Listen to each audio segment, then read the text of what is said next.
குரு சொந்தங்களுக்கு வணக்கம். இன்னைக்கு நேர்காணல நம்மளோட இருந்திருப்பவர் புவிசார் அரசியல் விமர்சகர் திரு கணேஷ்குமார் அவர்கள். அண்ணா வணக்கம். வணக்கம்.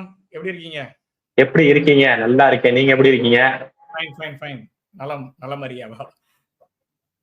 இங்கதான் ஒரு பாலிடிக்ஸ் போகுது, பிரிவினை பேசுறாங்கன்னு பார்த்தா திடீர்னு ரஷ்யா வெளியுறவுத்துறை அமைச்சகத்திலிருந்து ஒரு குற்றச்சாட்டு வச்சிருக்காங்க. இந்தியா தேர்தல்ல அமெரிக்காவோட தலையீடு இருக்கு. குறிப்பா அவன் என்ன சொல்றாங்கன்னா சீர்குலைக்க பாக்குறாங்க அப்படின்னு சொல்லிட்டு ரஷ்யா நாடு சொல்லியிருக்கு. அமெரிக்கா மேல இப்படி ஒரு குற்றச்சாட்டு சொல்லியிருக்கு. இது என்ன உண்மையா? ஏன் அப்படின்னா இதுக்கு முன்னாடி நம்ம வரலாறு பார்த்தா அம்னிஸ்டி இன்டர்நேஷனல் போன்ற கூகுளே வந்து அங்க இருக்க கோர்ட்ல வந்து நின்னதெல்லாம் பார்த்தோம். எஃபி நின்னதை பார்த்தோம். அப்படி இருக்கிறப்ப இந்த தகவலை, இந்த குற்றச்சாட்டை நம்மளால ஈஸியா கடந்தும் போக முடியாது. உங்களோட பார்வை இதுல? இதுல வந்து யார் இதை சொன்னாங்க அது உண்மை. இந்த நீங்க சொன்ன அந்த கேள்வி வந்து இது ரஷ்யா முன்வைச்சது உண்மை. இதுல வந்து நம்ம பார்க்க வேண்டியது என்னன்னா, ரஷ்யால யார் சொல்றா அப்படின்னு ministry of foreign affairs Russian federation அவங்கள மரியா ஜஹரோவா அப்படின்றவங்க. நம்ம ஊர்ல வந்து ஜெய்சங்கர் எப்படி ரொம்ப ஃபேமஸான ஒரு பதில் கொடுப்பாரோ அந்த மாதிரி ரஷ்யாவில் வந்து ஒரு பதில் கொடுக்கக்கூடிய எல்லா விதமான கேள்விகளுக்கும் அதிரடியா பதில் கொடுக்கக்கூடிய ஒரு பெண்மணி. நான் மிகவும் மதிக்கக்கூடிய ஒரு நபர். அவங்க வந்து மரியா அவங்க வந்து டைரக்டாவே சொல்லியிருக்காங்க, இந்தியாவுடைய தேர்தலை சீர்குலைக்கிறதுக்காக அமெரிக்கா வந்து தன்னுடைய எல்லா வேலையும் செய்யறாங்க அப்படிங்கிறத வந்து சொல்லியிருக்காங்க. என்னன்னா, இந்த பண்ணும் அப்படின்னு ஒரு தீவிரவாதி இந்தியாவால டெசிக்னேட்டட் டெரரிஸ்ட்னு சொன்னவங்க கனடா நாட்டு குடிமகன் அமெரிக்காவில தஞ்சம் புகுந்து இருக்கிறாரு. அவரு அமெரிக்காவுக்கும் கனடாக்குள்ள அவர் தஞ்சம் புகலாம் இல்ல, அவரு அமெரிக்கால ஃப்ரீயா ஒரு சுத்துவாருன்னு வச்சுக்கோங்களேன். அவங்களுக்குள்ள அந்த ஒப்பந்தம் இருக்கு. ஸோ அவரை வந்து கொலை பண்றதா வந்து அமெரிக்கா இந்தியாவுடைய உளவு நிறுவனத்தின் சில கை பாவைகளா செயல்படக்கூடிய சிலர் வந்து அந்த தீவிரவாதி பண்ணுமை வந்து கொலை பண்ண முயற்சித்ததாகவும் அதை தடுத்து நிறுத்ததாகவும் அமெரிக்கா வந்து குற்றச்சாட்டு வச்சிருந்தாங்க. ஸோ அந்த குற்றச்சாட்டு வைக்கிறதே வந்து தேர்தலில் வந்து பிரதிபலிக்கும். இந்திய தேர்தலில் சீர்குலைக்கிறதுக்காகவும் இந்திய தேர்தலில் ஒரு குழப்பம் விளைவிக்கிறதுக்காகவும் ஆளும் கட்சிக்கு எதிராக குழப்பம் விளைவிக்கிறதுக்காக அமெரிக்காவுடைய சில ஏஜென்சிஸும் வந்து இதை செயல்படுறாங்க அப்படிங்கிறத வந்து மரியா சகரோவா வந்து சொல்லியிருக்காங்க. அவங்க சொன்னதுல மேலும் குறிப்பிடுறாங்க என்னன்னா, இந்தியாவுடைய மனநிலை, சராசரி இந்தியனுடைய மனநிலையும் இந்தியாவோட சொசைட்டியல் மைண்ட் செட், அதாவது இந்திய சமூகத்தின் மனநிலையும் புரிஞ்சிக்காம அமெரிக்கா வந்து இந்த மாதிரி பண்றாங்க. அது வந்து தப்பு அப்படின்னு இந்தியாவுடைய தேர்தல்ல உள்ளடி வேலை பாக்குறத மறைமுகமா பாக்குறாங்க, நேரடியா பாக்குறாங்க அப்படிங்கறத வந்து ரஷ்யன் ஃபெடரேஷனுடைய மினிஸ்ட்ரி ஆஃப் ஃபாரின் அஃபேர்ஸோடைய ஸ்போக்ஸ் பர்சன் சொல்லியிருக்கிறாங்க. இதுதான் இப்போதைக்கு நடந்தது. இதுல வந்து உண்மை தன்மையை வந்து நம்மளும் ஆராய்வோம், அமெரிக்காவும் ஆராயணும். ரஷ்யா வந்து அவங்க சொல்லிட்டாங்க, அவங்களோட ஒப்பீனியன் சொல்லியிருக்காங்க. ஏன்னா இது முன்னாடி அவங்களுடைய பார்டர் பக்கத்துல இருக்கிற நாடு உக்ரைன்ல வந்து இது மாதிரி நடந்தது முன்னாடி. அதாவது உக்ரைன்ல 2014 வருஷம் வந்து ஒரு ஒரு ஒரு தேர்ந்தெடுக்கப்படுறாரு அந்த ஊர்ல. அந்த தேர்தல்ல அவர் வந்து ஜெயிச்சவர் வந்து பாத்தீங்கன்னா ப்ரோ ரஷ்யா, அதாவது ரஷ்யாவுக்கு ஆதரவா. ரஷ்யா நாடு பக்கத்துல இருக்கு, பெரிய நாடு. ரஷ்யாவுல இருந்து பிரிஞ்சு போன நாடு தான் உக்ரைன். அதாவது சோவியத் ரஷ்யால இருந்து பிரிஞ்சு போன நாடு தான் உக்ரைன். நாடு இருக்கிறதுனா உக்ரைன் ப்ரோ ரஷ்யா தான் போனோம். ஏன்னா இனப்படி வந்து பாத்தீங்கன்னா ரெண்டு பேருமே ஸ்லாவ் இனத்தை சார்ந்த மக்கள். இரண்டு பேருமே, அதாவது ரஷ்யர்களும் உக்ரைனியர்களும். மொழி கூட வந்து பாத்தீங்கன்னா கிட்டத்தட்ட சேமா தான் இருக்கும். அதாவது ஓரளவுக்கு சேர்ந்த மொழின்னு தான் நம்ம பார்க்க முடியுது. ஸோ அந்த இடத்துல ஒரு ஆட்சி மாற்றத்தை அமெரிக்காவுடைய கை வேலை, அதாவது தலையீடு மூலமாக இது செஞ்சதுனால அப்போ வந்து ஒரு பெரிய புரட்சி மாதிரி வந்து ரஷ்யாவுடைய ப்ரோ ரஷ்யனா இருந்த ஒரு ஜனாதிபதி மாற்றப்பட்டு அதுக்கப்புறமா அமெரிக்க கைப்பாவையா ஒருத்தர் வந்தார். அதுக்கப்புறம் வோலோடிமிர் ஜெலன்ஸ்கி வந்தாரு. ஸோ அதுக்கப்புறமா அந்த நாட்டில் என்ன நடக்குதுன்றதை நம்ம இப்போ பார்த்துட்டு தான் இருக்கோம். உக்ரைன் எப்படி போயிட்டு இருக்கு, ரஷ்யாவுக்கும் உக்ரைனுக்கும் இல்லை பிரச்சனையெல்லாம் நம்ம பார்த்துட்டு தான் இருக்கோம். ஒரு போரே ஸ்ட்ராட்டஜிக் மிலிட்டரி ஆபரேஷன் சொல்லிட்டு ரஷ்யா சொல்றாங்க. உக்ரைனை பொறுத்த வரைக்கும் அது போர், பொதுமக்கள் எல்லாம் சாராங்க அப்படின்ற பார்க்க முடியும். ஸோ இந்த மாதிரி வெளிநாட்டுக்குள் எலெக்ஷனுக்குள்ள தலையிடுறதுன்றது வந்து அமெரிக்கா மாத்திரம் இல்லை, மேற்கத்திய நாடுகளுக்கு இது ரொம்ப கைவந்த கலை. அது அல்ல அவங்க வந்து பிஹெச்டி முடிச்சு டாக்டர் பட்டம் வாங்கின மாதிரி தான் இருக்கு நான் பாக்குறேன் இதுல. அது வந்து அதுல இன்னொன்னா, இது நம்ம வரலாறு இப்படி பார்த்தாலும் அண்மையில பிரச்சாரத்துல பார்த்திருப்போம். நம்ம பாரத பிரதமர் மோடி அவர்களே சொல்றாரு, எண்ணெய தோக்கடிக்க இங்க இருக்க கட்சிகள் வந்து வெளிநாட்டோட கை கோத்திருக்காங்கன்னு சொல்லிட்டு பிரதமர் அவர்களே சொல்றாரு. ஆமா, இதுல இங்க பாருங்களேன், இதுல வந்து பிரதமர் அவர்கள் சொல்றது இப்பதான் அவர் சொல்றாரு அப்படின்னு வச்சுக்கோ. இதுக்கு முன்னாடியே அவர் சொல்லியிருப்பாரு. நான் வெளிப்படையா சொல்ல வேண்டிய நேரத்துல அவர் நிர்பந்தத்துல இருக்காரு. ஏன்னா நம்ம இதை பத்தி முன்னாடியே பேசினோம். எப்ப பேசினோம்னா மாண்புமிகு ஜார்ஜ் சோரோஸ் அவர் அவர் வந்து தன்னுடைய முத்து வார்த்தையை அப்படியே உதிர்த்த போது அப்போதுல இருந்தே சொல்லிட்டு இருந்தோம். ஒவ்வொரு 14 மாசம் இருந்தது அப்ப இந்தியன் எலெக்ஷனுக்கு கிட்டத்தட்ட. சோ போன வருஷம் பிப்ரவரி மாசம் நான் நினைக்கிறேன் அப்பதான் நம்ம பேச ஆரம்பிச்சோம் இதை பத்தி. நான் அப்ப சொன்னேன் இந்த மாதிரி இது ஒவ்வொரு மாசமும் ஒவ்வொன்னு வச்சிருப்பாங்க. இந்தியா ஸ்ட்ராங்கா இருக்கிறது பல நாடுகளுக்கு பிடிக்கல. பல நாடுகள் வந்து இந்தியாவோட எலெக்ஷன்ல இந்த வாட்டி கண்டிப்பா தன்னுடைய வேலையை காட்டுவார்கள் அப்படின்றத நான் அப்பயே சொன்னேன் ஜார்ஜ் சோரோஸ்ல இருந்து. அதுக்கப்புறமா பல விஷயங்களை நம்ம வந்து ஃபேஸ் பண்ணி தான் இந்த தேர்தலை நடத்திட்டு இருக்கோம். இப்ப வெயில்ல வந்து நிக்கிறாங்க. அப்புறமா வந்து வெயில், அதாவது இந்தியர்கள் வந்து வெயில்ல நிக்கிறாங்க, வேர்வை வருது, கருத்து போயிருவாங்க, அப்புறமா வந்து பாவம் தண்ணி குடிக்கிறதுக்கு கொடுக்க முடியாது, இந்த மாதிரி தான் பேசிட்டு இருக்காங்க. ஆப்பிரிக்கர்கள். ஆமா, அது வந்து நம்ம உள்நாட்டு விவகாரம். அதுக்கு வந்து நல்ல பதில் எல்லாம் வந்துட்டு தான் இருக்கு. இப்ப வெளிநாட்டு தலையீடு வந்து பாத்தீங்கன்னா இது உள்ள இருக்கிறதுக்கு சாத்தியக்கூறுகள் இருக்குன்றத நம்ம முன்னாடியில இருந்து பாத்துட்டு இருந்தோம். ஏன்னா இந்தியா வந்து ஸ்டெபிலைஸ் ஆகுது, growth ஃபேக்டர் நல்லா இருக்கு, உள்ள ஸ்டெபிலிட்டி, பொலிட்டிக்கல் ஸ்டெபிலிட்டி எந்த நாட்டுல இருந்தாலும் சில நாடுகளுக்கு மூக்கு வேத்துரும். சோ அந்த நாட்டுல எப்படி வந்து இப்ப ரஷ்யால கூட உங்களோட ரஷ்யன் எலெக்ஷன்ல ஒப்பீனியன் இருக்கு, உங்களுக்கு இந்தியன் எலெக்ஷன்ல ஒப்பீனியன் இருக்கு, அப்புறமா வந்து வேற எந்த நாடா இருந்தாலும் ஒப்பீனியன் இருக்கு. ஆனா இவங்களுக்கு பாகிஸ்தான் எலெக்ஷன்ல மாத்திரம் எந்த ஒப்பீனியனும் இல்ல. பாத்தீங்களா? சோ இதான் நான் சொல்ல வரேன். சோ இதே அமெரிக்காவுக்கு வந்து பாகிஸ்தான் எலெக்ஷன்ல பத்தி ஒப்பீனியனே கிடையாது. ஆனா ரஷ்யன் எலெக்ஷன்ல வந்து ஒப்பீனியன் உண்டு உங்களுக்கு.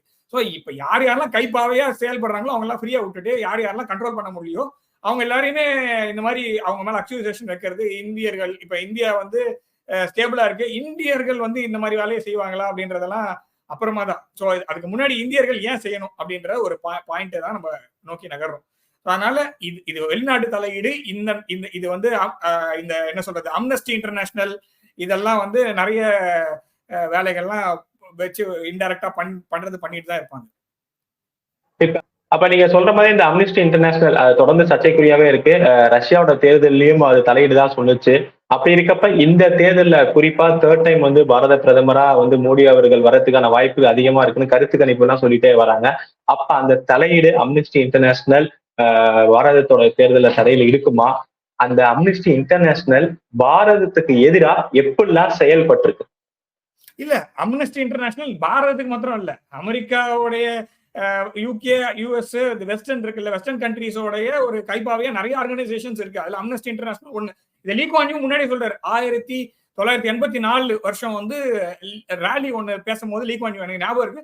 சோ அவருடைய அந்த வீடியோஸ் நம்மளால பார்க்க முடியுது, இன்னும் கூட போய் பாத்தீங்கன்னா இருக்கும். அதுல வந்து அவர் டைரக்டாவே சொல்லியிருப்பாரு, அதாவது நீங்க வந்து வெளிநாட்டுல இருந்து வரக்கூடிய இந்த ஹியூமன் ரைட்ஸ் ஆர்கனைசேஷனை முதல் நம்பி நீங்க, அதாவது அரசனை நம்பி புருஷனை கைவிட்ட கதையை நீங்க பண்ணக்கூடாது.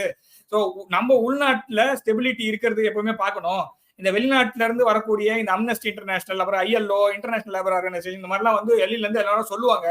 அதெல்லாம் நம்பி நீங்க வந்து ஏதாவது டீஸ்டபிளைஸ் பண்ணி நாடு நாசமா போச்சுன்னா 2 மில்லியன், அதாவது 20 லட்சம் பேரை வந்து எந்த நாட்டுல வந்து அகதியை ஏத்துப்பாங்க? இப்ப சிங்கப்பூர் வந்து ரொம்ப பிரச்சனையில போய் மாட்டுது. சிங்கப்பூரோட குடிமகன்கள் கஷ்டத்துல இருக்காங்க, 20 லட்சம் பேர் இருக்காங்கன்னா 20 லட்சம் பேர் யார் வந்து தஞ்சம் கொடுப்பாங்க? ஆஸ்திரேலியால கூப்பிடுவாங்களா, இல்ல யூகேல கூப்பிடுவாங்களா, இல்ல யூஎஸ்ல இருந்து கூப்பிட்டு இவங்களோட ரெஃப்யூஜி பாலிசி எல்லாம் இப்ப சந்திச்சிருக்குதா? இதை பத்தி அவர் அப்பவே சொல்லிட்டாரு.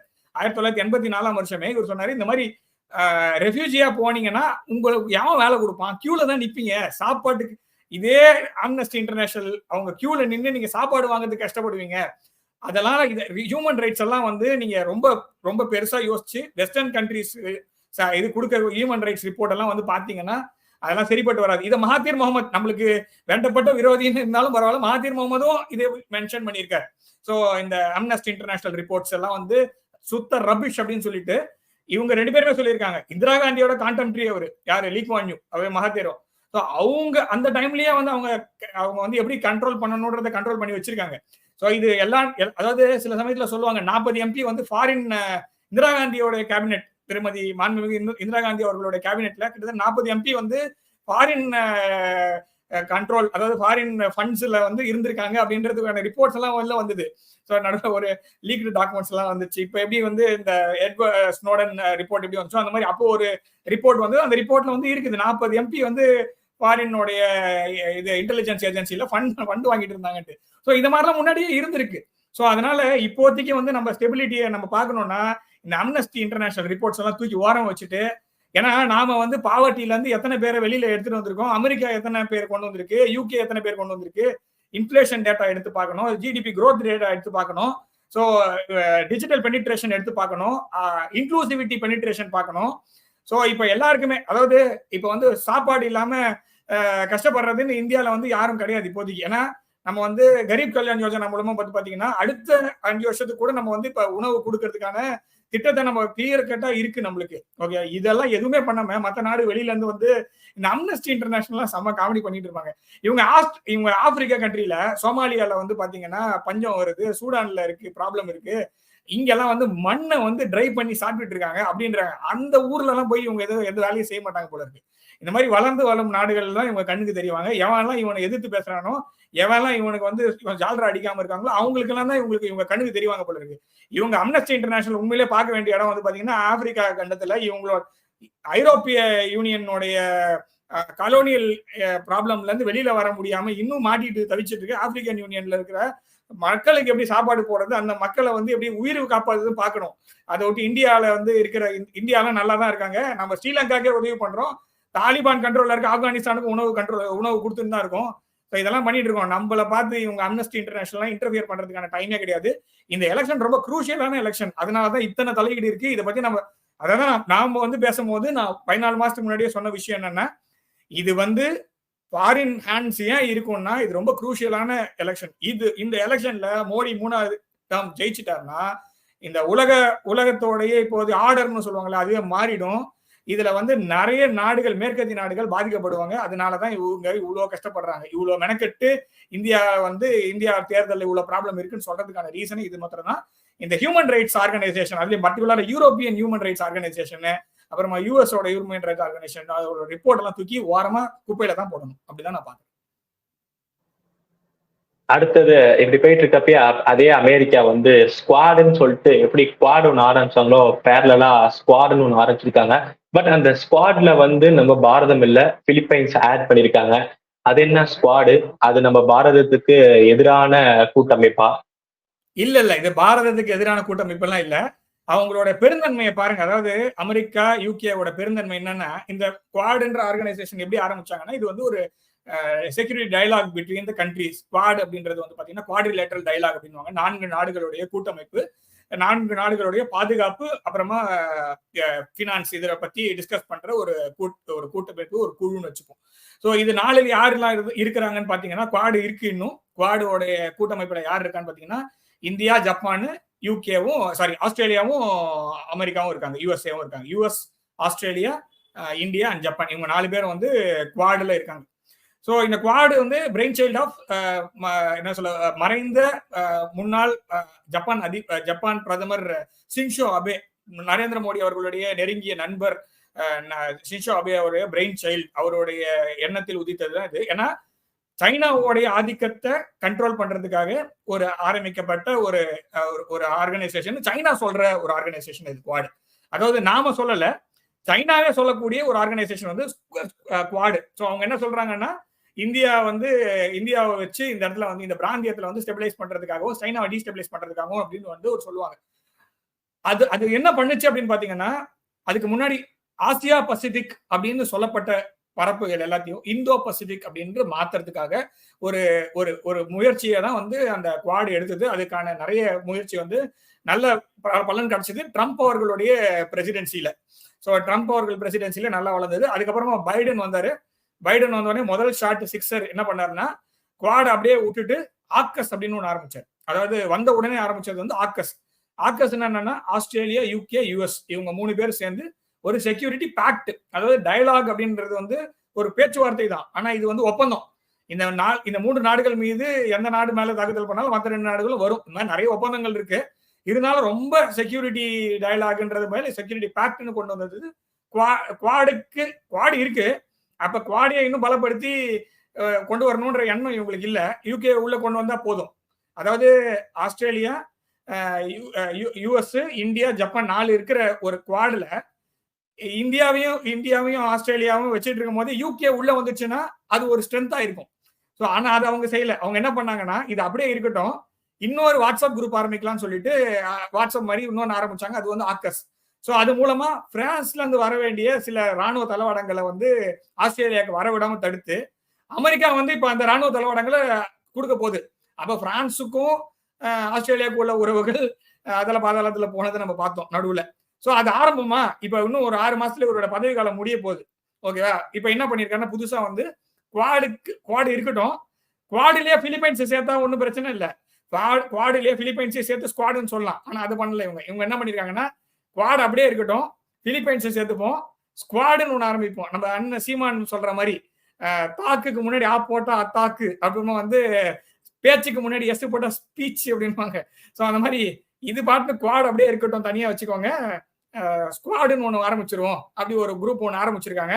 இது எதுக்காக ஆரம்பிச்சாங்கன்னா அவசர அவசரமா 2 வாரத்துக்கு முன்னாடி வந்து பிலிப்பைன்ஸோடைய கடற்பகுதியில, அதாவது பிலிப்பைன்ஸ் பக்கத்துல இருக்க தீவுக்குள்ள இருக்க கடற்பகுதியில சைனா வந்து உரிமை கொண்டாடுற ஒரு தீவு பக்கத்துல பிலிப்பைன்ஸ் நாட்டு கப்பல் போகும்போது சைனாவுடைய நாட்டு கோஸ்ட் கார்டு வெசல்ஸ் வந்து அந்த பிலிப்பைன்ஸ் நாட்டுடைய கப்பல் மீது தண்ணீரை பீச்சி அடித்து தாக்குதல் பண்ணியிருக்காங்க. அதனால அந்த கப்பல்கள் வந்து தாக்குதலுக்குள்ளாகி பாதிக்கப்பட்டு இருக்கு. ஸோ இப்போ வந்து நாங்க வந்து இந்த பிராந்தியத்துல நாங்க பெரிய என்ன அப்படின்னு சொல்லி காமிக்கிறதுக்காக இவங்க வந்து அந்த கூட்டமைப்பு ஒன்று உருவாக்கியிருக்காங்க. இது எந்த அளவுக்கு ஒர்க் அவுட் ஆகும்னு தெரியல. இது வந்து ஒரு சந்தர்ப்பவாத கூட்டணியா இருந்ததுன்னா அது வந்து எந்த அளவுக்கும் சோபிக்க போறது இல்லை. இதுல இன்னொரு விஷயம் என்னன்னு பாத்தீங்கன்னா பிலிப்பைன்ஸ் வந்து ரீசெண்டா நம்ம கிட்ட இருந்து நிறைய ராணுவ தளவாடங்கள் வாங்கியிருக்காங்க. சோ அதனால அதையும் வச்சு நம்ம பேசிக்கலாம். அதாவது ராணுவ தளவாடங்கள் பிரம்மோஸ் வச்சு வாங்கியிருக்காங்களா? பிரம்மோஸ் நம்மள்ட்ட இருந்து வாங்கியிருக்காங்க. பிரம்மோஸ் வாங்கியிருக்காங்க. அதை தான் நான் சொல்றேன். ஸோ இப்போ பிரம்மோஸ் நம்ம கிட்ட இருந்து வாங்கியிருக்காங்க. எல்லா தகுதியும் இருக்கு இந்தியாவுக்கு. ஆனா இவங்க இந்தியாவுக்கு கொடுக்க மாட்டாங்க அந்த இடத்த. அந்த மாதிரி தான் நம்ம பார்க்க முடியுது. சரி பார்ப்போம். இதுவும் ஒரு குரூப்னு பார்த்துப்போம். யூஎன்ஏ நான் ஒரு வாட்ஸ்அப் குரூப் மாதிரி தான் பாக்குறேன். இதனால வந்து மேற்கத்திய நாடுகள் சப்போர்ட் பண்றவங்க என்ன வந்து பயங்கரமா திட்டுவாங்க. ஆனா அதை பத்தி எனக்கு கவலையே இல்லை. இதுல விஷயம் என்னன்னா யூஎனோட சாதனைகள் என்ன, இந்தியாவுக்கும் இஸ்ரேலுக்கும் பலத்த கண்டனங்கள் தெரிவிக்கிறத தவிர வேற எந்த ஒரு ரஷ்யாவுக்கும் சேர்த்து வேற எந்த ஒரு பெரிய சாதனையும் பண்ண மாதிரி எனக்கு தெரியல. யூஎன் செக்யூரிட்டி கவுன்சிலும் சரி, யூஎன் ஜெனரல் அசம்பிளியும் சரி, கண்டனங்கள் தெரிவிக்கிறது மாத்திரம் இருந்ததுன்னா அது வந்து ஒரு பெரிய ஒரு ஆர்கனைசேஷனா யாருக்குமே மதிக்க மாட்டாங்க. ஸோ அந்த மாதிரி அந்த இடத்தை நோக்கி போயிட்டு இருக்கு. அதை பத்தியும், அதாவது ஐநா பொது சபையும் ஐநா பாதுகாப்பு கவுன்சிலையும் சீரமைக்கிறத பத்தியும் ஜெய்சங்கர் அவர்கள் பேசியிருக்காரு. ஸோ அந்த 3.0 அது நடந்ததுன்னா யூஎன் இருக்கும். இல்லைன்னா யூஎன் வந்து பேரளவுல ஒரு ஓரமா மிக்சர் மாதிரி தான் இருக்குமே தவிர வேற யாரும் இதை பார்க்க போறது இல்லை. அப்படிதான் நான் பாக்குறேன். இதுல திட்டுறவங்க திட்டிக்கலாம், பிரச்சனை இல்லை. ஆனா இதுதான் உண்மை. நீங்க நம்ம தலைவர் திரு ஜெய்சங்கர் அவர்கள் பேரை உபயோகப்படுத்தினால இப்ப அந்த ஒரு கேள்வி, அவர் கார்கில்ல ஒரு கல்லூரியில கலந்துரையாடப்ப இன்னும் கொஞ்ச நாள் தான் பிஓகேவும் நம்ம கூட சேர போகுது, அது இப்ப மக்கள் மனதிலேயே அது வர ஆரம்பிச்சிச்சு. ஏன்னா 370 போட்டதுக்கு அப்புறம் இப்ப அந்த மனநிலை மாறிடுச்சு, மக்களிடையே வந்துச்சு, எல்லா கட்சியும் ஆதரவு தெரிவிக்க ஆரம்பிச்சிட்டாங்க. ஸோ 370 போன இதுல அவங்களோட ஆட்சி இதுல வந்து இம்ப்ளிமெண்ட் பண்ணாங்க. ஸோ 3rd டைம் பதவி ஏற்கிறப்ப ஹேட்ரிக்ல வந்து பிஓகே ஜாயின் பண்ணிடுவாங்களா? ராஜ்நாத் சிங்கும் தொடர்ந்து அந்த இடத்துக்கே போய் சொல்லி கொண்டிருக்கிறார், பிஓகே நிச்சயமா ஒரு நாள் நம்ம கூட சேர போகுதுன்னு. இப்ப கூட அந்த கலவரம் நடக்கிறத நம்ம பார்த்திருக்கோம். சோ பிஓகே தான் பாஜகவோட நெக்ஸ்ட் டார்கெட்டா? இதுல பாஜகவோட டார்கெட் இல்ல, இந்தியாவோட டார்கெட் அப்படின்னு எடுத்துக்கோங்க. ஏன் நீங்க வந்து அதாவது இந்தியா வேற பாஜக வேறன்றதை பிரிக்கவே முடியாது. முதல்ல அதாவது பாரதமும் பாஜக, இந்தியான்றது வந்து இவங்க பேரளவுல மாத்தி புள்ளி வைத்த கூட்டணி இந்தியா, ஐஎன்டிஐஏ அது வேற, அது விட்டுருங்க. நான் சொல்றது பாரதம் எனக்கு அழைக்கப்படும் இந்தியா அப்படின்னு. பாஜக உடைய எண்ணமா இருக்கலாம், சராசரி இந்தியனோட எண்ணம், அதே மாதிரி எந்த ஒரு தேசபக்தனுடைய எண்ணமும் வந்து பாத்தீங்கன்னா இந்தியா மேப்பை வந்து ஒரு டீஃபேஸ்ட் பண்ணி காமிச்சா எல்லாருக்கும் கோவம் வரும். சீரியஸா வந்து நம்ம ஜெனரலா பார்க்கும் போதே வந்து இதுதான் முதல்ல இந்தியா அப்படின்னு காமிச்ச பிறகு மேப்ல வந்து இது இல்ல இது பாகிஸ்தான் ஆக்குபைட் காஷ்மீர், இது அக்சாய் சின்னு, அப்புறமா இது பாகிஸ்தானுக்கு வந்து சைனாக்கு கொடுத்த இடம், இதெல்லாம் வந்து நம்ம அந்த மேப்பை வந்து அந்த line of control, line of actual கண்ட்ரோல்ன்றதெல்லாம் அந்த மேப்பை நம்ம ஜூம் பண்ணி பார்க்கும் போது தான் புரியும் போது நம்மளுக்கு எல்லாருக்கும் கோவம் வரதான் செய்யும். அது எல்லாமே இந்த 3வது டேர்ம்ல போயிடும்னு நம்புவோம். இதுல வந்து முதல்ல நம்ம பார்க்க வேண்டியது வந்து இது வந்து இந்தியாவுடைய முதல்ல ஒருங்கிணைக்கப்பட்ட இந்தியா மேப் வந்த உடனே அப்ப வந்து இன்னைக்கு பாகிஸ்தான் ஆக்குபைடு காஷ்மீர் அப்படின்னு அழைக்கப்படுகின்ற கில்ஜித் பால்டிஸ்தானும் இந்தியாவுடைய பகுதியா தான் இருந்தது. அக்சாய் சின் அப்படின்ற அழைக்கப்படுகிற பகுதி இந்தியாவுடைய பகுதியா தான் இருக்கு. இப்போ இது வரைக்கும் மேப்ல பொறுத்த வரைக்கும் நம்மளோட மேப் தான். இதுல அவன் வந்து டென்ட் போட்டு உட்கார்ந்துருக்கிறான் அப்படின்ற மாதிரி தான் நம்ம பார்க்கிறோம்.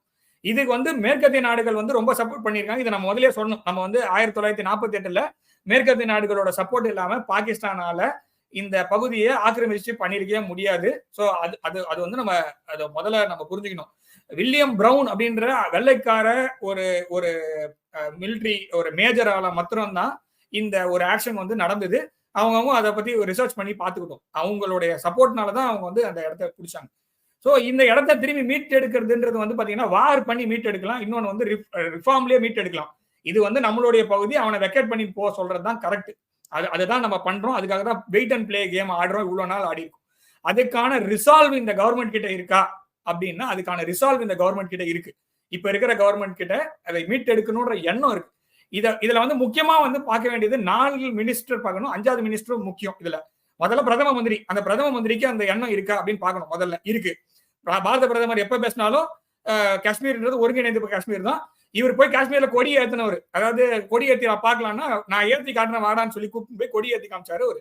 ஸோ முதல்ல அவருக்கு அந்த ரிசால்வ் இருக்கு. 2வது உள்துறை அமைச்சருக்கு முதல்ல அந்த அந்த அந்த எண்ணம் இருக்கான்னா 370 எடுக்கும் போது டைரக்டா சொன்னாரு, நான் எப்பெல்லாம் காஷ்மீர்னு சொல்றேன்னா பாகிஸ்தான் ஆக்குபைடு காஷ்மீரையும் சேர்த்து சொல்றேன், சைனா ஆக்குபைடு அக்ஸாய் சீனியும் சேர்த்து தான் சொல்றேன். நான் வந்து எதையும் தனித்தனியா சொல்லல. ஜம்மு அண்ட் காஷ்மீர் அப்படின்னு சொல்றேன்னா லே லடாக்ன்றது சொல்றேன்னா இந்தியாவோட மொத்த மேப்பையும் தான் சொல்றேனே தவிர இப்ப இருக்கிற மேப்பை பத்தி சொல்லல, மொத்த மேப்பையும் சொல்றேன்னு அவர் சொன்னார். அதுவும் இருக்கு. ராஜ்நாத் சிங் அவர்கள் ஒரு 2 வாரத்துக்கு முன்னாடி சொல்லும் போது சொன்னாரு, எவ்வளவு சீக்கிரமா எடுக்க முடியுமோ அவ்வளவு சீக்கிரம் நாங்க எடுக்கிறதுக்கு பாக்குறோம் அப்படின்னு அவர் சொல்லிட்டாரு. 4வது வெளியுறவுத்துறை அமைச்சர் இவங்களுக்கும் அந்த இப்ப டேரக்டாவே சொல்லிட்டாரு, பாத்துக்கிட்டே இருங்க. ஏன்னா 370 தூக்க முடியுமா, 370 கை வச்சு பாருங்கன்னு சொன்ன விஷயம் போய் 370 தூக்கி குப்பையில போட்டாச்சு இப்ப. சோ அது கிடையாது. சோ இப்ப காஷ்மீர் வந்து முழுசா வேணும். சோ பாகிஸ்தான் காஷ்மீர் சேர்த்து எடுக்கணும்ன்றது மாத்திரம் தான் ரிசால்வ். 370 தூக்கும் போது முடியாதுன்னு சொன்னவங்க எல்லாம் இப்ப எடுத்து கேட்கறாங்க, 5 வருஷத்துல நடக்குமா 10 வருஷத்துல நடக்குமான்னு கேட்கறாங்க அப்படிங்கறத அவர் மென்ஷன் பண்ணிருக்காரு. 5 வருஷம் 10 வருஷம் எல்லாம் வெயிட் பண்ணவே வேணாம். பாகிஸ்தான் இருக்கிற நிலைமையில 4 போதா 5 போதா தான் இப்ப பாக்கணும். ஏன்னா அந்த அளவுக்கு தான் அவங்களுடைய எக்கானமி இருக்கு. சோ அதனால அவங்களா கொடுக்கறது பெட்டர். இதுக்கு மேல வந்து அவர் காஷ்மீர் வச்சுட்டு கேம் ஆட முடியாது. சோ அவங்களுக்கு ஆப்கானிஸ்தானோடய பிரச்சனை இருக்கு, ஈரானோடய பிரச்சனை இருக்கு, இந்தியாவோடய பிரச்சனை இருக்கு. இதெல்லாம் வச்சுக்கிட்டு சுத்தி இருக்கிற எல்லா நாடோட பிரச்சனை வச்சுக்கிட்டு 5000 கிலோமீட்டர் தள்ளி இருக்கிற ஏதாவது ஒரு நாட்டுல இருந்து பறந்து வந்து காப்பாத்துறதெல்லாம் வந்து ரொம்ப நாளுக்கு எல்லாம் தாங்காது. நெய்பர்ஸை பகைச்சிட்டு எதுவும் பண்ண முடியாது. சோ அதனால இது எல்லாத்துக்கும் மேல இன்னொரு ஒரு மினிஸ்டர், முக்கியமான மினிஸ்டர் வந்து பினான்ஸ். சோ ஏன்னா இதெல்லாம் போர் நடக்கணும்னா பணம் வேணும், அதுக்கான growth இருக்கணும், அதுக்கான எத்தனை நாள் வந்து ஒரு நாடு போரை தாங்கும் அப்படின்ற ஒரு எண்ணம், அதெல்லாம் அதுக்கு கால்குலேஷன் இருக்கும். அந்த மினிஸ்டரும் நம்ம கிட்ட நிர்மலா சீதாராமன் எல்லாமே பண்ணிட்டு இருக்காங்க. ஸோ growth ஃபேக்டர் நம்மளுக்கு 6.8% வந்து இந்த வருஷத்தோடைய ப்ரொஜெக்ஷன் இருக்கு. எலெக்ஷன் முடிஞ்சோன்னா இன்னும் மாறும். ஏன்னா இன்னும் நல்ல ஒரு ஸ்டேபிள் கவர்மெண்ட் வந்து இன்னும் மேல growth ஃபேக்டர் இன்க்ரீஸ் ஆகிறதுக்கான பாசிபிலிட்டி தான் இருக்கு. ஸோ இதெல்லாம் வச்சு பார்க்கும்போது முக்கியமான இந்த இலாக்காக்கள் எல்லாமே இதை நோக்கி நகருது அப்படின்னா எவ்வளவு சீக்கிரமா நம்மளுக்கு வந்து பாகிஸ்தான் ஆக்குபைடு காஷ்மீர் வந்து நம்மளுடைய ஒருங்கிணைந்த பகுதி. அதே மாதிரி இந்தியாவில வந்து ஆக்சஷனுக்கு மாத்திரம் தான் லா இருக்கு, செக்ஷனுக்கு லாவே கிடையாது. தனியா போறேன்ற கதையெல்லாம் சரிப்பட்டு வராது, அதெல்லாம் பேசவே முடியாது. ஏன்னா இந்தியாவுக்குள்ள சேர்றதுக்கு வேணா இருக்கு. சோ இந்த ஒன்றியம் சொல்றாங்களே, இந்திய ஒன்றியம் நிறைய பேசிட்டு இருக்காங்கல்ல, பாகிஸ்தான் வேணா சேர்த்துக்கலாம். சேர்க்கும் போது அந்த இந்தியன் யூனியன், அதாவது பாகிஸ்தான், பூட்டான், பங்களாதேஷ் இவங்க எல்லாரையும் சேர்த்து ஒரு இந்தியன் யூனியன் வேணா சொல்லிக்கலாம். எப்படி இந்த ஜெர்மனி, பிரான்ஸ், உடனே நீங்க வந்து அடுத்தது வந்து நீங்க ஊபியான்றீங்க. ஸோ ஜெர்மனி, பிரான்ஸ், இட்டாலி, அப்புறமா போர்ச்சுகல் இவங்க எல்லாம் சேர்ந்து யூரோப்பியன் யூனியன் ஒரு யூனியன் எப்படி பாசிபிளோ, ஆப்பிரிக்க நாடுகள்லாம் எல்லாம் ஒன்னா சேர்ந்து ஆப்பிரிக்கன் யூனியன் எப்படின்னு பாசிபிளோ, அதே மாதிரி இந்தியாவை சுத்தி இருக்கிற நாடுகள்லாம் ஒரு காலத்துல ஒன்னா தானே இருந்தோம். ஸோ இப்பதான் நடுவில் ஒரு 1947க்கு முன்னாடி 1930ஸ்க்கு முன்னாடி வரைக்கும் பாத்தீங்கன்னா எல்லாம் ஒன்னா தானே இருந்தோம். தனித்தனி ராஜாங்கங்களா இருந்து இப்ப ஒரே நாடு ஒரே பகுதியாக தான் இருக்கு. அப்ப இந்தியன் யூனியன் சொல்லிட்டு போங்க, வேற பேர் வைக்க முடியாது. இல்லைன்னா இந்தியான்ற பேர் ரொம்ப கஷ்டமா இருந்தா பாரத யூனியன் வேணா வச்சுக்கோங்க. ஆனா இதுக்கான பாசிபிலிட்டி நம்ம நோக்கி நகருவோம். ஸோ இது வந்து சாத்தியம். இது மாச கணக்குலையா இல்ல ஒரு வருஷத்துக்குள்ளயா இல்ல அப்படின்றத தான் இப்போ வந்து பார்க்கணுமே தவிர, ஜெய்சங்கர் அவர்கள் சொன்ன மாதிரி ஜனங்க கேட்கறாங்க 5 வருஷமா 10 வருஷமானு. ஸோ 10 வருஷமா கேட்கறாங்க, 5 வருஷமா கேட்கறாங்க. இந்த இதுக்கு முன்னாடி வரைக்கும் இந்த எண்ணமே வரல. ஸோ அது காலம் ரொம்ப முக்கியம். அந்த காலம் இப்போ இந்த காலம் வந்து கரெக்டா இருக்கு. ஸோ அதற்கான மூவ்மெண்ட் எல்லாமே எடுப்பாங்க. ஆனா இது போர் பண்ணி வரும் மாதிரி எனக்கு தோணல. இது வந்து அவங்களா கொடுத்துட்டு போற மாதிரி இருக்கும். இல்லைன்னா வந்து ஒரு டிகிரி மாதிரி போட்டு நம்ம அவங்க கிட்ட இருந்து நம்ம வாங்குவோம், அந்த மாதிரி தான் இருக்குமே தவிர பாகிஸ்தான் ஒரு போர் புரிகிற அளவுக்கு இப்போதைக்கு அவங்க கிட்ட பலம் இல்லை. மேற்கத்திய நாடுகள் வந்து இப்போ யுக்ரைன்லயே, காசால, பாகிஸ்தான்ல 3 இடத்துலயும் ஃபண்ட் பண்ண முடியாது. ஏன்னா 1971 இவங்க வந்தாங்க, மேற்கத்திய நாடுகள் பாகிஸ்தானுக்கு சப்போர்ட் பண்ணதுக்கு வந்தாங்க. அப்போ ரஷ்யா நம்மளுக்கு சப்போர்ட் பண்ணாங்க, சோவியத் யூனியன் சப்போர்ட் பண்ணதுனால நம்ம தப்பிச்சோம். ஸோ அதனால இப்போ 3 இடத்துல எல்லாம் வந்து வெஸ்டர்ன் கண்ட்ரிஸ் வந்து ஒரு டீஸ்டெபிலைஸ் பண்ணி பாகிஸ்தானை காப்பாற்றுற நிலைமை பாகிஸ்தானும் இப்போ இல்லை அப்படின்ற மாதிரி தான் நான் பார்க்குறேன். ஸோ கூடிய விரைவில் பாகிஸ்தான் ஆக்குபைட் காஷ்மீர் நம்மளுக்கு வரும். ஸோ நம்ம ஒரு நிறைய இடம்லாம் நல்லா இருக்குன்னு சொல்றாங்க, போய் பார்க்கறதுக்கு நம்ம டிராவல் பண்றதுக்கு ரெடியா இருக்கணும். கண்டிப்பா. நம்ம காணொலியில இறுதியான கேள்வியா, இவ்வளவு நாள் நான் தாண்டா ராஜா அப்படின்னு சொல்லிட்டு மாலத்தீவு சொல்லிட்டு இருந்தவர் நேற்று பாத்தீங்கன்னா அதோட வெளியுறவுத்துறை அமைச்சர் வந்து நம்ம வெளியுறவுத்துறை அமைச்சரோட டயலாக்க பேசுறப்ப அவங்க இருக்க பினான்சியல் கண்டிஷன்ஸையும் நம்மள கேட்டிருக்காங்க, ஹெல்ப் பண்ணுங்க, எப்படி ஸ்ரீலங்காக்கு பண்ணீங்களோ எங்களுக்கும் புண்ணியமா போகும்பா அப்படி கேட்டுட்டு நம்ம இந்தியர்களை அங்க டூரிசம்க்கு வாங்க அப்படின்னு சொல்லிட்டு மீசையில மண் விட்ட மாதிரி கெஞ்சிருக்காங்க. அதை எப்படி பாக்குறீங்க? இது அதாவது எப்பவுமே பக்கத்துல நெய்பர்ஹுட் ஃபர்ஸ்ட் அப்படின்ற பாலிசி இந்தியா வந்து ரொம்ப நாளா வச்சிருக்காங்க. ஸோ இவங்க 1988 மறந்துட்டாங்க, இவங்க எல்லா பழசெல்லாம் மறந்துட்டாங்க. இப்ப ரீசெண்டா வந்து கோவிட் போது மறந்துட்டாங்க. இது எல்லாத்தையும் ஜெய்சங்கர் அவர்கள் வந்து ஒரு 10 நிமிஷத்துல ஹைலைட் பண்ணிட்டார். மாலத்தீவுக்கு எதெல்லாம் முக்கியம், அதை யார் செஞ்சாங்க அப்படின்றத வந்து ஒரு 10 நிமிஷத்துல மாண்புமிகு வெளியுறவுத்துறை அமைச்சர் ஜெய்சங்கர் அவர்கள் ஹைலைட் பண்ணி சொல்லிட்டாரு. இதுக்கு மேல அவங்க தான் டிசைட் பண்ணோம். இந்த இந்திய ராணுவத்தோடைய கடைசி சிப்பாயும் வந்தாச்சு, அங்க இருந்து எல்லா ஆபீசர்ஸும் வந்தாச்சு. ஸோ எல்லாருமே இங்க வந்தாச்சு. இப்ப பெருசா சாதனை பண்ணதா மால்தீவ் நினைக்கிறாங்க. இனிமேல் தான் ஆட்டம் ஆரம்பம். இதை வந்து மால்தீவ்ஸோட டூரிசம் மினிஸ்டர் வந்து 2 நாள் முன்னாடி சொல்லியிருந்தாரு, தயவுசெய்து எல்லாரும் வாங்க. சொன்னது டூரிசம் மினிஸ்டர், இன்னைக்கு வந்திருக்கிறது வெளியுறவுத்துறை அமைச்சர். இந்த 1-to-1 மீட்டிங் அந்த மாதிரி, அதாவது அடுத்தது வந்து வரணும். இப்ப இவரு மாலத்தீவோட அதிபரும் வர வேண்டிய நேரத்துல தான் இருக்கு. அவர் முதல்ல வந்துருக்க வேண்டியது இந்தியா தான். அவர் எல்லாம் போயிட்டு ஃபுல்லா சுத்தி ட்ரை பண்ணிட்டு வருவார். கடைசியில் இங்க தான் வரணும். ஏன்னா மாலத்தீவுக்கு இந்தியாவை விட்டால் வேற ஒரு, அதாவது ஒரு பெரிய நண்பனோ ஒரு ஆபத் பாண்டவன் அப்படின்ற ஒரு ஸ்டேட்டஸ் வந்து யாரும் கிடையாது. ஏன்னா பக்கத்துல இருக்கிற நாடு வந்து பாத்தீங்கன்னா கொஞ்சம் தூரத்துல தான் இருக்கு மற்ற நாடுகள்லாம்.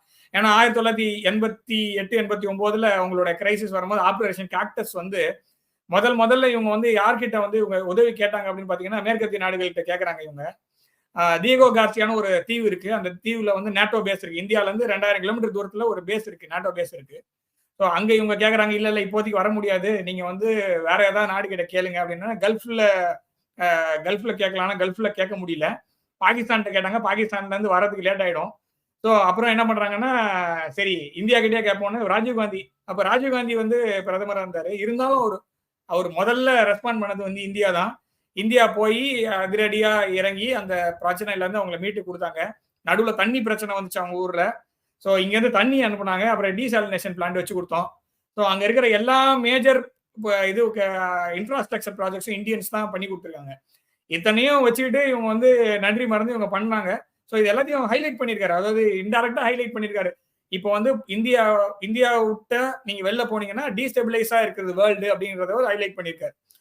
இப்போ வந்து மாறும் உலக அச்சு இதெல்லாம் இருக்கு. ஸோ ஏதாவது பிரச்சனை கோவிட் வரும்போது என்ன பண்ணோம், பக்கத்துல இருக்க நாடுகள் ரொம்ப முக்கியம், அந்த நாட்டோடைய உறவுகள் ரொம்ப முக்கியன்றத வந்து ஜெய்சங்கர் அவர்கள் ஹைலைட் பண்ணியிருக்காரு, சொல்லியிருக்காரு. இதற்கான விளைவுகள், இதற்கான பதில் வந்து கொஞ்ச நாள் கழிச்சு நம்ம எதிர்பார்க்கலாம். ஸோ மாலத்தீவு வந்து திருப்பி நம்ம கிட்ட தான் வரணும், வேற வழி கிடையாதுன்னா.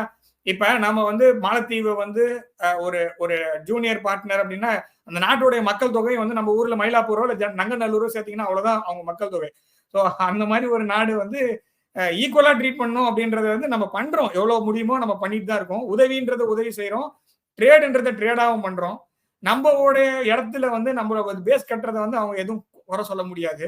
அதே மாதிரி நம்ம ஊர்ல இருக்கிற தீவுகளும் நம்ம வந்து மேம்படுத்தணும். ஸோ இதெல்லாம் பண்ணா அவங்க ஊர்ல வந்து ஒரு ஸ்திரத்தன்மை இல்லாம போக அவங்களுக்கு அந்த பயம் இருக்குன்னா அந்த பயத்தை வந்து பேச்சுவார்த்தை மூலமாக தான் தீர்க்கணும். ஸோ அதை விட்டுட்டு இந்த மாதிரி இல்ல இது வந்து வெட்டிட்டு போயிடலாம் அப்படின்ற மாதிரிலாம் போக முடியாது அவங்களுக்கு. அது வந்து ஒரு நல்ல ஆப்ஷன் கிடையாது மால்டீவ்ஸ்க்கு. அதை வந்து நம்ம வந்து பொறுப்புள்ள ஒரு பெரிய அண்ணன் ஸ்தானம் தான் இந்த பிராந்தியத்துல, பெரிய அண்ணன் இந்தியா தான். ஸோ அந்த பெரிய அண்ணன் ஸ்தானம் பொறுப்பாக இருக்கணும். அந்த பொறுப்பை வந்து உணர்ந்து கரெக்டா இவர் பேசியிருக்காரு. ஸோ இவங்க மாற்றம் வரும், அவங்க ஊர்லயும் மாற்றம் வரும். இதே முய்சு வந்து பாத்தீங்கன்னா மாறி வருவார் அப்படின்ற நம்பிக்கை இந்தியாவுக்கு இருக்கு, எனக்கும் இருக்கு. கண்டிப்பா இவங்க மாறுவாங்க. ஒரு இப்போதைக்கு அது இப்படி இருக்கு, ஆனா கொஞ்ச நாள்ல மாறுவாங்கன்ற மாதிரி தான் நான் பாக்குறேன். ஸோ பொறுத்திருந்து பார்ப்போம். இந்த அளவுக்கு வந்திருக்காங்களே, இதுவே முதல் படியா நான் பாக்குறேன். ஸோ அடுத்தது முய்சு வரும்போது இன்னும் பல மாற்றங்கள் வர்றதுக்கான சாத்தியக்கூறுகள். நான் கூட பார்த்துருக்கோம், ஸ்ரீலங்காவும் இப்படிதான் ஆஹா ஓஹோன்னாங்க, கடைசியில நம்ம தான் அவங்களுக்கு ஹெல்ப் பண்ணோம். ஒரே போட்டோ ஷூட்டு, அதுக்கே அப்படி கதற ஆரம்பிச்சிட்டாங்க.